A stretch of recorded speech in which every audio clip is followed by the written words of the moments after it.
Norint sumažinti galimybę prarasti savo duomenis, turite žinoti, kokios yra didžiausios grėsmės ar galimos atakos.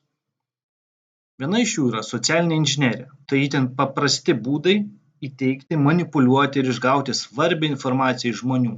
Į tai įeina phishing, informacijos gavimas apsimetant kažkuo kitu, smishing, SMS siuntimas apsimetant kažkuo kitu, baiting, bandymas pažadėti kažką mainais į kažką, pavyzdžiui, gauti atlygį, tailgating, patekimas į namus, darbo zoną, įeinant kartu su darbuotojų gyventojų bei surenkant matomą informaciją iš tos aplinkos tolimesniems veiksmams atlikti. Social media scam – socialinių tinklų pagalba paveikti, įgyti pasitikėjimą dideliai grupiai žmonių, apsimetant kažkuo kitu ir panašiai.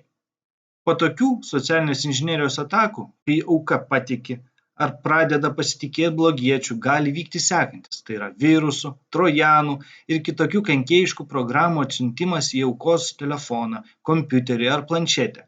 Taip pat užvaldomas jūsų kompiuteris, sekami jūsų veiksmai, kopijuojami jūsų duomenys, sužinomi socialinių tinklų ar kitų paskyrų prisijungimo vardai bei slaptažodžiai, banko duomenys ir prisijungimai.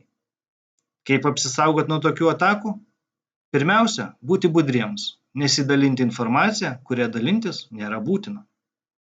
Malware – tai kenkėjiška programa. Ji gali būti įdiegta atsisiuntus neoficialią nulaužtą sisteminę programą, kurios viduje slepiasi kenkėjiškas kodas. Atidarius blogiečio siųstą dokumentą, neapdairiai paspaudus nuorodą ar suteikus leidimus įdiegti visą tai į jūsų operacinę sistemą.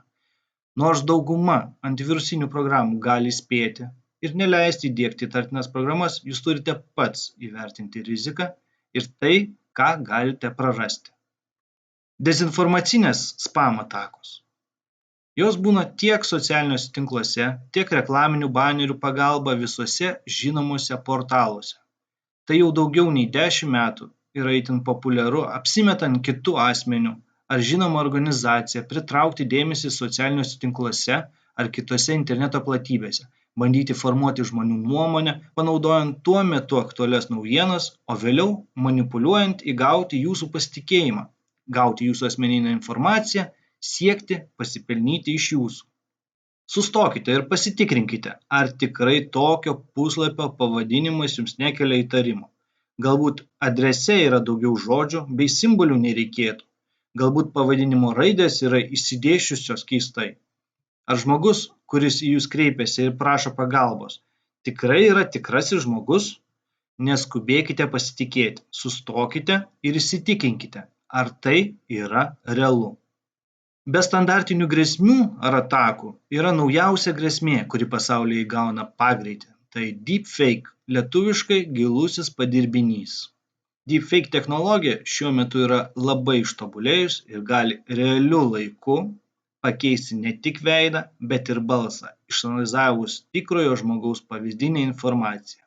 Kaip pavyzdys, naudojant tokią ataką gyvo susitikimo internetu metu, 2024 metais Niujorke dirbanti buhalterė pervedė $25 milijonus, kai pagalvojo, kad tikrai kalba su įmonės finansų direktoriumi, kuris pareikalavo greitai padaryti pavedimą.